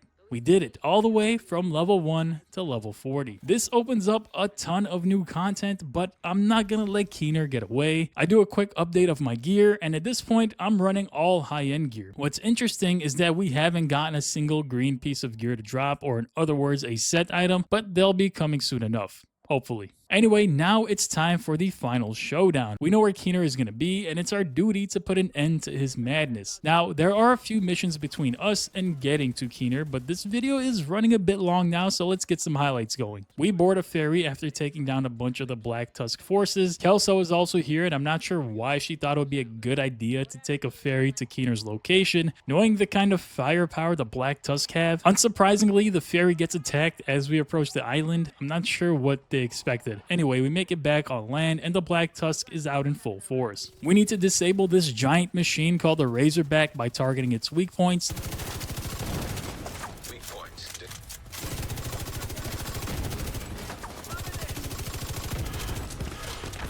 Then we need to disable this huge drone. The Black Tusk are really throwing everything at us, aren't they? Eventually, we make it to this one section where it seems like Isaac's being hacked. Our objective is constantly changing, and we're being attacked by the very tools that we use, like turrets and drones, and Keener, being a former Division agent, clearly knows a lot about what we're capable of. We get past that section, and we finally find Keener, but in order to fight him, we first need to disable these missile launchers that he's got priming. We've seen the same objective when we fought Wyvern back in DC. The difference is that we need to sit in an area as the hacking meter goes up and up. It's not easy at all. I would argue that this is actually the hardest mission in the whole game, especially the fight with Keener. He uses basically all the abilities that we do, the same turrets, the same drones, and anytime he hits us very hard. There's a lot going on in this fight, and needing to manage it all was pretty tough. So much so that it actually took me a few attempts. Eventually though, we catch him slipping and whittle him down to 1 HP. He tries to escape, but he's not too far away. Now we end up getting a cutscene, and in it, Keener activates something on his watch. He tells us we have no idea what's coming and simply just slips away. The watch he was using is very weird. It's clearly hacked in some form or fashion. We get one final cutscene featuring Fei Lao, mentioning that Keener is dead, but that he's activated the network. It's not exactly clear what network she is talking about, but we learn that Fei Lao is a traitor and wants to bring an end to the Division. This sets up what I believe will be the starting point for the Division 3, but I could be wrong. So we head back to Haven, and the people here are happy that we put an end to Keener, but they feel pretty bad about Lau deciding to side with the Black Tusks. Honestly, I can see why Rhodes and half these people don't like the Division, because they seem to not be able to hold any sort of loyalty. Rhodes tells us that he couldn't access the rogue network that this watch seemed to have activated, but we do get to keep the watch, which we'll be needing very soon. Anyway, that's pretty much it for New York. It's time to head back to DC and get into the endgame. So this is it. We've officially hit the endgame. We can freely and comfortably access all the endgame content available, and there is quite a bit. First, we need to unlock the Shade Watch. This is a part of the endgame progression systems that allows us to keep leveling past the max level of 40. See, once you get this watch, anytime your XP bar fills, you'll get a shade level point, and this allows us to pump these points into different passive buffs, such as more health, better crit chance, more crit damage, and many more. There are 16 total subnodes, so maxing this out will literally take hundreds of hours. So where do we begin? Well, I first tried the summit activity and pretty much fell in love with it. Like I said in my review video, this is the type of content that resonates with me. Repeatable and near endless activities that throw randomized enemies and arenas to fight in. Yeah, that's kind of my thing. Of course, the summit has a bunch of rewards as you progress, and every 10 floors you'll find yourself in a boss fight. Now, because this game doesn't have a reachable goal like World Tier 5 the way the first game did, my end goal ended up being to simply experience all the different endgame modes that are soloable, and there are quite a few. After the summit, I tried to do the opposite activity called the Descent. This is a roguelike mode where you don't actually use any of your own gear. Instead, you gain gear and traits as you go. I felt like this was a little underwhelming, to be honest. I didn't end up playing it too long. I maybe tried it 2 or 3 more times, but I ended up dropping it. I then tried this mode called the Countdown, where there's a timer running on the screen. In this mode, there are a bunch of different objectives to complete, all while doing it within the allotted time. I would highly recommend doing this particular activity with some other players, as doing it solo was a pretty big challenge and I was only doing it on normal difficulty. Either way, it did feel pretty rewarding to finish it. For my efforts in the Countdown, we did end up getting our first exotic item. It looks pretty damn cool, but its effectiveness in combat wasn't that great and it didn't really fit my playstyle. In the end game, there is something called targeted loot. Essentially, different missions and strongholds that are repeatable have an increased chance of dropping a certain gear set item. I like this feature a bunch and I used it quite a bit. Now, I did try the Dark Zone for a little bit, but it seems really different from the first one, and I'm not much of a PvP player, so I honestly didn't spend much time here, and I can't really share much of an analysis on it. Now, I did also try rerunning some missions on harder and harder difficulties, and yeah, you definitely fight more gold-named enemies, and the hardest difficulty is definitely not one that you can mess around in. There are 2 8-man raids, but I did not participate in them, and there are also incursions you can do, but those are also a co-op activity, which I didn't bother doing. So yeah, I guess that's basically it. We made it from level 1 all the way up to level 40 and into the end game. My favorite activity ended up being the summit, and I'll be completely honest with you guys, I am still playing this mode to this very day. Anyway, that's going to be the video. Thank you guys for joining me on another journey. If you want to see the same thing done in the Division 1, go ahead and check out the video on my channel. And if you made it this far, you might as well subscribe. Thank you guys, and I'll see you all in the next one.